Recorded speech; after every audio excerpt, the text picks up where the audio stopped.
Well, someone better get some bailing buckets because I'm probably going to blow a hole in the bottom of the boat today. Hi, this is Barry Phillips with 10-Minute Torah, Day 2 of Teitze, when you go out. And let's go over to Deuteronomy chapter 22. And let's go down to verse number 5 that says, "A woman does not wear that which pertains to a man, nor does a man put on a woman's garment, for whoever does this is an abomination to Yahweh your Elohim." I'm not really here to talk about, in regards to this, the dress codes of the local congregation per se. Modesty is the key thing there. But what I would like to use is an application of this verse, especially as it is saying that cross-dressing, intentional cross-dressing, changing the appearance of your gender from one to another is an abomination to Yah. Here in Gloucester, we are semi-rural. We have some various spots and sections that are very much commercialized. But in a lot of areas, it's still, neighborhoods and just homes and bedroom communities. In this area, one might think that you wouldn't see it as much as we do, but the whole gender dysphoria, which is a fancy way of saying gender confusion, people made the facetious claim or tag of gender benders. Let's be real about this. These are people, especially among the young, who have found confusion and have adopted confusion to be their norm. And there's a lot of reasons. And to set a little bit of groundwork here, when I was pastoring, Laura and I were pastoring our first church, I made a statement one Sunday morning, something along the lines of a very dogmatic statement, well, if you commit suicide, you're doomed. And I had a lady in the congregation come to me afterwards, and she said, "I'd like to ask you to reconsider that statement." She said, "There are those who do not have the mental capacity to understand what they may be doing to themselves." I had never considered that. I had only seen one vein or one viewpoint, one perspective, and was basically parroting what I had heard others preach. And I had to give some pause and think about, well, that's a possibility. So for me just to throw out a very blanket statement like that, maybe there are circumstances that I'm just not aware of. And having not really dealt with suicidal individuals before, I was preaching outside of my experience and my league. Now that's a whole nother subject, but I think you get what I'm saying. Likewise, I was very harsh about those who were drunkards and given to alcoholism, until someone, again, became a part of the congregation who dealt with ministering to alcoholics. And they invited me to gain an understanding of what it was that alcoholics are dealing with and why they become addicted to alcohol, and what's going on inside them, and how it is that the process is to help them to break free and get beyond that.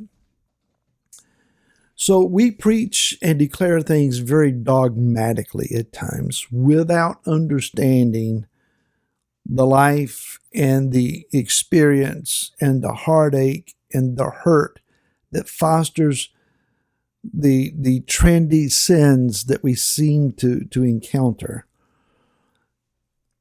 I am in no way apologizing or making excuses for those that are intentionally seeking to change genders from what Yah has designed and created them as to what they fancy themselves. And anymore, it's not just male, female. It's this long list of gender options and fantasy roles that they want to adopt as their norm.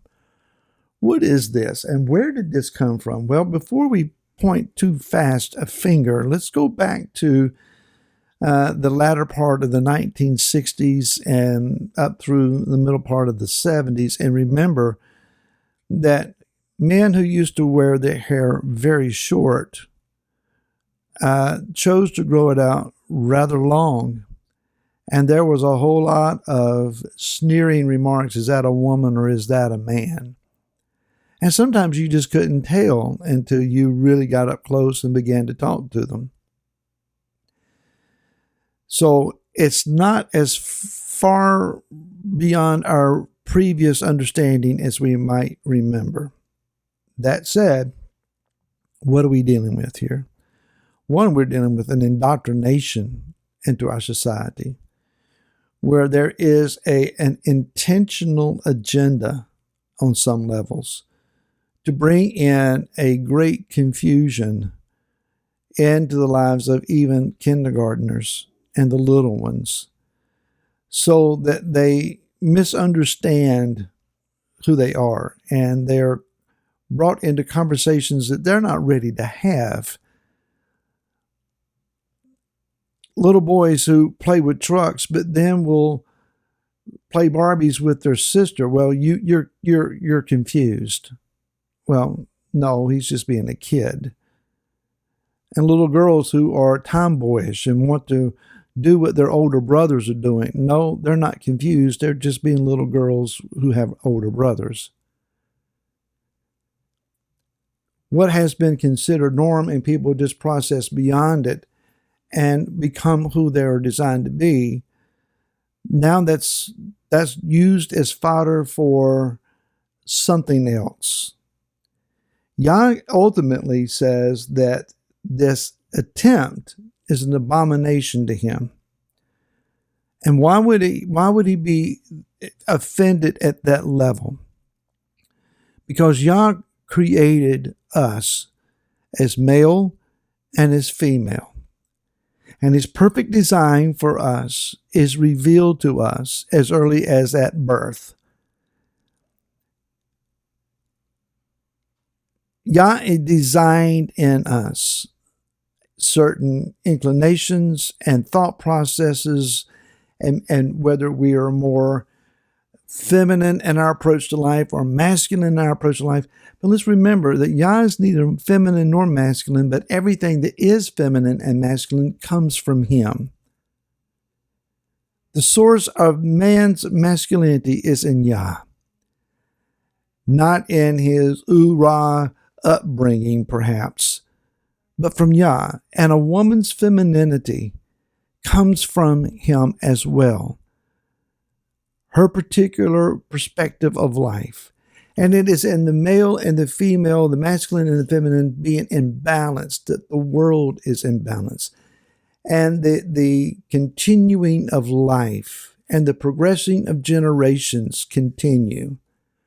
Where there is confusion, mark it down, you have Hasatan stirring the pot. This is an agenda. And it's being preyed upon, P-R-E-Y-E-D, preyed upon our young especially. And it's being forced upon them by those that are twisted and perverted in their own minds and shameless in their own thinking, filled with darkness, and dare I say, accompanied by demons. And that's not to say that every individual who is confused and trying to cross from one side to the other is demonic, that they are filled with demons. I'm saying they're hurt. They've been led astray. They've had abuses many times. They have life issues that most of us probably don't understand. So before we're so quick to preach at them and point the finger, let's pray for them and ask God to bring them into light, and may that light come from us. And may truth come out of us for them with love and with compassion, the way Yeshua would have us to do. Perhaps we'll talk more on this later. Until tomorrow, shalom.